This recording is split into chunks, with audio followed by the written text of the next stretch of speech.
BMW, the Bayerische Motoren or Bavarian Motor Works, has represented precision engineering and leading design in sporting sedans for over 40 years. However, the early years of the company go back a long way before BMW was known as a motor manufacturer. The origins of the company stretch back to 1913, when a Bavarian named Karl Rapp began an aeroplane engine factory in Munich named Rapp Motorenwerke. In 1917, Rapp resigned and the company recruited Franz Josef Popp from Daimler to become its managing director. The name changed to Bayerische Motorenwerke, and the main product was the V12 aero engine. Their distinctive logo, representing a spinning propeller in the blue sky, has remained through the company's history. After the First World War, Max Friz, BMW's chief engineer, reluctantly looked to motorcycle and car engines to sustain the company's economic health after the collapse of the aircraft industry. Within 4 weeks of being commissioned, Friz had blueprints for what would become the famous Boxer engine. BMW motorcycles began appearing in 1919. The R32, which began production in 1923 with its horizontally opposed twin-cylinder 500cc engine and drive shaft in a double-tube frame, remained BMW's basic motorcycle technology for decades, and still is. Emilio Castiglione, a Viennese banker of Italian origin, was the financier who helped put BMW back on the right track, not once but twice. In 1928, with Popp and Friz, he bought the Fahrzeugwerke, or vehicle factory, in Eisenach and began building the Dixie, an Austin 7 built under license. BMW soon started modifying the design, raising the compression ratio and changing the type number to DA2. There was a tourer, a four-seater, a saloon, a van, and even a little sports car with a pointed rear end. BMW maintained their interest in the motorcycle world and continued to develop sales, but it was on four wheels that their plans for the future were based.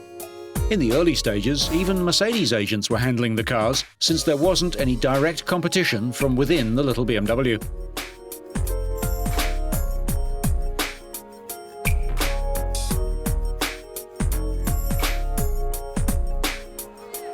From this little car of the early 30s, we can see the famous double-kidney grille of today's BMWs emerging.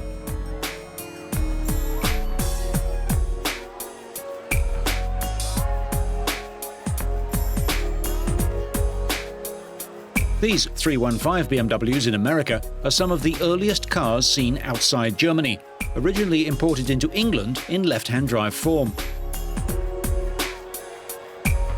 The little sports car is very similar to the cars which BMW entered in the Alpine Rally. From the start, BMW was interested in competition, and their cars were made in various body styles. Their link to Great Britain was through the Fraser-Nash Company. The 319 was the first 2-litre sports BMW and formed the basis of the 328, the car which really put BMW on the map. The progression to the 328 was as rapid as the car was. With its overhead valve engine, this formed the basis of BMW's competition work through the 30s. It was indeed a beautiful car. The engine went on to power the Bristol and Cooper Bristol racing cars as part of Germany's war reparation after the Second World War.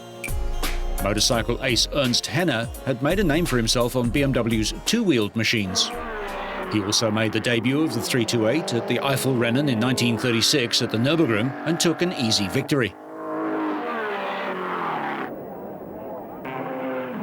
BMW were a confident company. Henner, together with other German drivers, ventured to Montlhéry near Paris for the Grand Prix of the Automobile Club of France. One car was driven by the combination of H.J. Aldington and AFP Fane from Britain, who were now very closely associated, distributing the cars in the UK, but primarily were known for their competition abilities. Fane was a very good driver.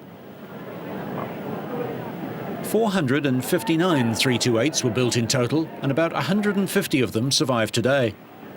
Aside from the fact that the car was a 2-litre 6-cylinder, originally producing 80 brake horsepower, one of the most remarkable things about it was that BMW managed to use hemispherical combustion chambers without the use of an overhead camshaft. The intake valves were operated by push rods and rocker arms, the exhaust valves by a 90-degree set of rocker arms on the same shaft. It was an ingenious system. The early cars had the fuel tank under the bonnet, and there was no means of keeping the bonnet up when the car was being refueled during a race. Drama as the bonnet blows down 2 or 3 times while they're trying to refuel it. And notice that they cover the engine with a blanket to try and prevent the heat from the engine from igniting the fuel. Lessons were learnt, and eventually the fuel tank was put in the tail of the car. The trip to Montlhéry was not successful, and the next outing was to be the Tourist Trophy in Northern Ireland. Here, 3 cars were entered by Fraser-Nash BMW, but they were works cars. Aldington, Prince Bira of Thailand and Fane drove them. The Tourist Trophy more than made up for the disappointment that the team had had at Montlhéry. Notice that they had now found a way of stopping the bonnet falling on the mechanic's fingers, and the fuel tank is in the tail. Fane finished 3rd overall, and BMW won the team prize easily in a wet and dry race.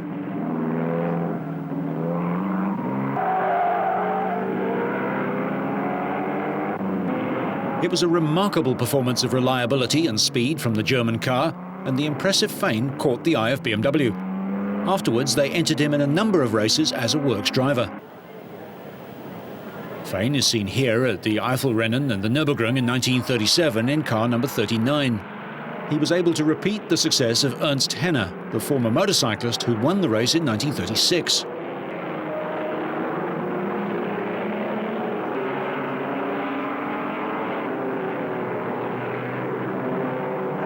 The 328 was a success both commercially and on the racetrack, and BMW looked forward to the Le Mans 24-hour race in 1937.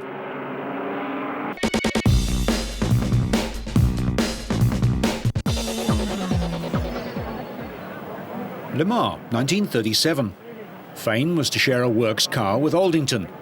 A privately owned car was to be driven by South African Pat Fairfield, seen here with Fane before the race. Fairfield was to share with Murray. Unfortunately, this would not be a happy race for BMW. The cars line up at the start for the famous run across the road, with the BMWs and the Bugatti in the foreground.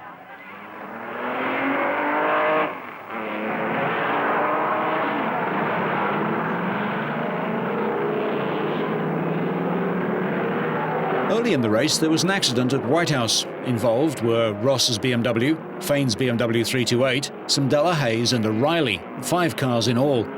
Fairfield lost his life as a result of his injuries.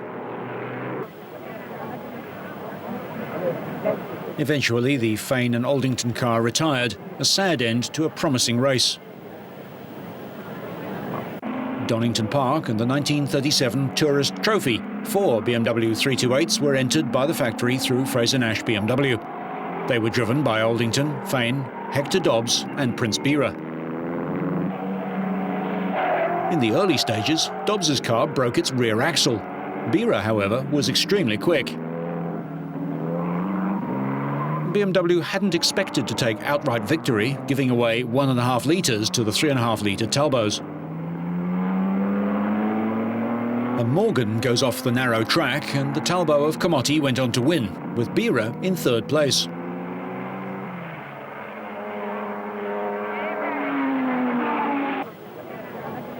BMW returned to Donington Park for the 1938 Tourist Trophy. Again, they entered 4 works cars. Numbers 11 and 12 for Aldington and Fane, car number 14 for Bira, and car number 15 was entered for Mercedes-Benz Grand Prix driver Richard Seaman.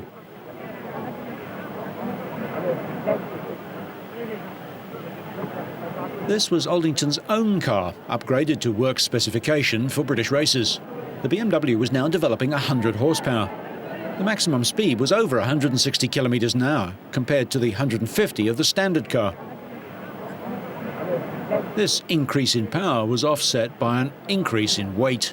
They had to carry 80 kilograms of ballast. Fane sped off and left his teammates behind.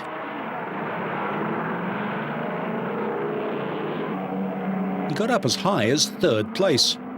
Fane, an investor in BMW and Aldington's business partner, was something of a mystery man. He died during the Second World War, but was a fine driver who could have gone on to Grand Prix success. The weather was inclement at Donington Park. Close racing and Seaman right on the limit, correcting a spectacular slide. The French Delages led. Bira controls his car, but unfortunately, Aldington spins his. Fane got as high as third place until a gearbox problem sidelined the car. Seaman's progress was spectacular, catching the car again here. Dorothy Stanley Turner's MG, and then Seaman spinning off when the brakes began to fail. The winner, Louis Gerard with the Delage.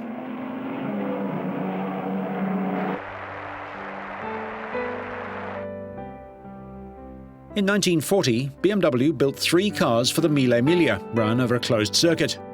Huschke von Hanstein and Walter Baumer were the winners of the race in the coupe. Aldington brought one of them back to Britain after the war, which became the prototype of the post-war Mille Miglia Frazer-Nash. The second of the 2 open-top cars found its way to America, the first one going back to BMW. But there was another development as well. Touring of Milan bodied these cars, very light indeed, with 120 brake horsepower engines for the 1941 Mille Miglia for the NSKK, the Nazi motorsport arm.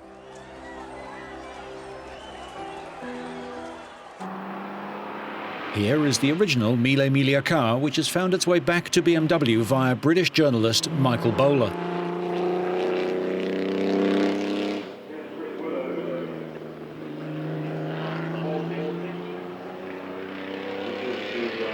BMW had by now established themselves as a major car manufacturer alongside their aircraft and motorcycle divisions.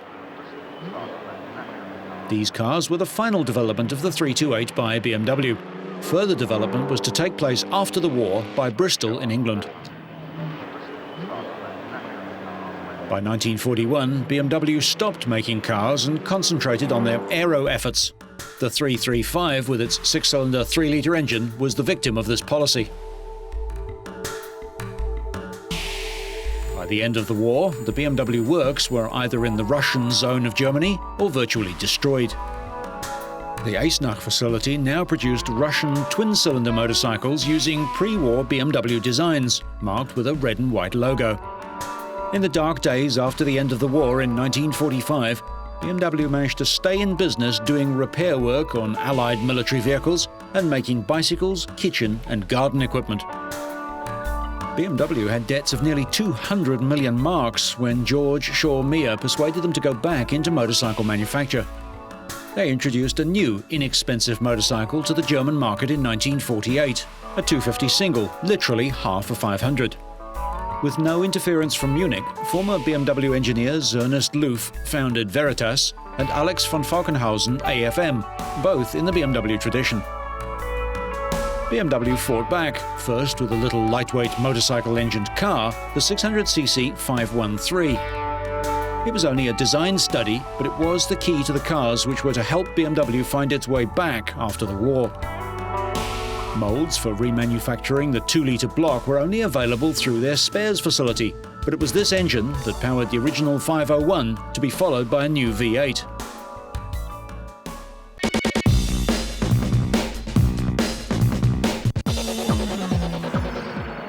Racing at the Nürburgring and a streamlined EMW, Veritas and the AFM of Huntsstuck Senior fight it out here with Cooper Bristols.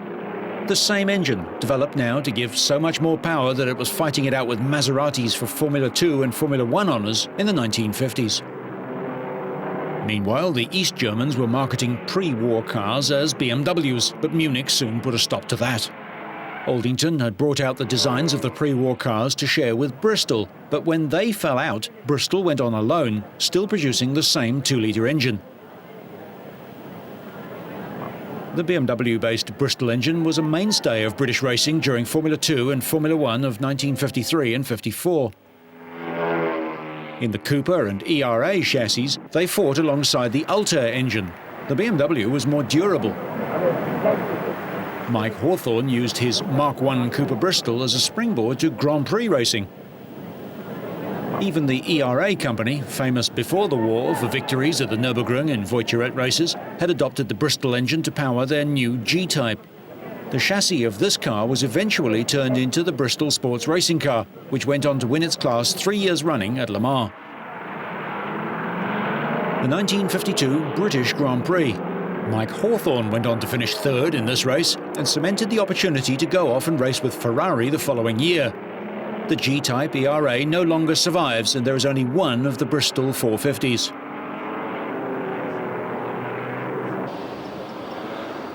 This is the open version, seen here at Goodwood with a cross-flow head that Bristol adapted to the car in its final development. But by now, BMW had put the 2-litre engine well behind them. This is the 503, built between 1956 and 59, powered by a V8 engine of 3.2 litres, developing 140 brake horsepower. The 507 was even more appealing. In open or coupe form, this car had a number of competition successes. People like Formula One and motorcycle world champion John Surtees were devoted to it and still have their cars to this day.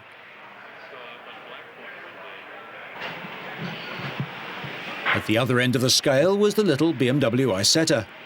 The motorcycles were profitable, and BMW's involvement in motorcycle racing, which had restarted just after the war, had enabled them to lead the field, particularly in the sidecar business. Their engines have powered many world champions to victory.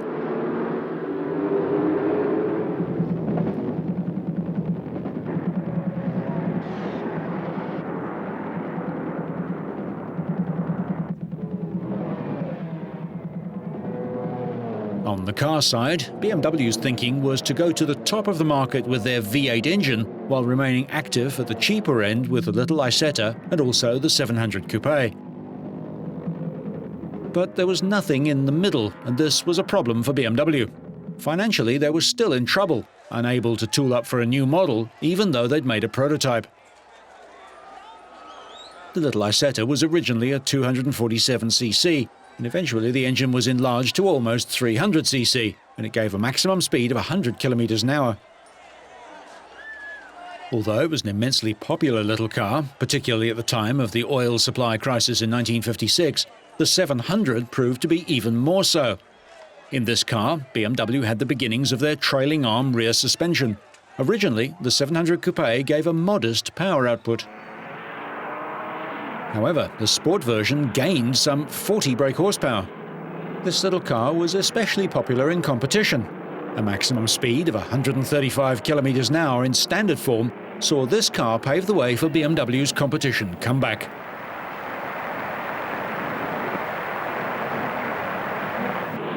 Here, the 700 is fighting it out with Saabs, DKWs and Minis at Zeltweg in Austria.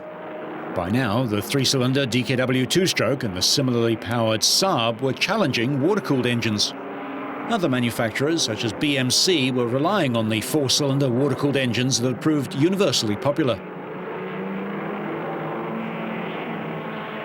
But just as racing cars can crash out of races, so manufacturers can crash out of production, and it nearly happened to BMW.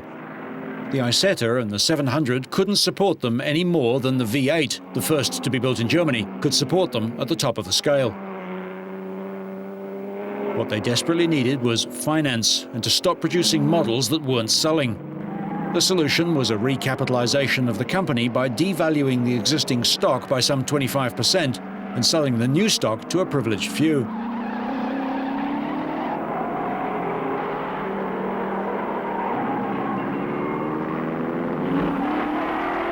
Herbert Quandt of the Quandt Cosmetics empire was the one who put up most of the money for the new shares, and the new R27 motorcycle, introduced in 1960, helped as well, as it became profitable. The 3200 Saloon and the 160 brake horsepower 3200 CS stayed in production until 1965. BMW's real effort was centered around one car, presented for the first time at the Frankfurt Motor Show in 1961, the new BMW 1500. This soon developed into a 1600 and an 1800 and eventually a full 2-litre. Tuned engines were offered in the 1800 Ti and the TII. Although the engine was producing the 80 to 83 brake horsepower that it did in 1500 or 1600 form, or 100 brake horsepower in its 2-litre shape, This was the car that the public was looking for. 4 doors and sports car performance from a saloon.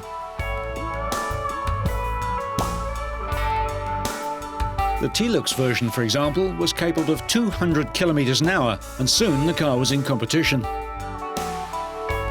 BMW had previously shown that this was one way to promote a car, and so they did it all again. Hubert Hahner winning rallies and races all over Europe. Wins came thick and fast for BMW, and success with it. By the end of 1963, thanks to stubbornness and hard work, they'd resisted any takeovers and were returning a profit, able to pay a dividend of 6% to their shareholders.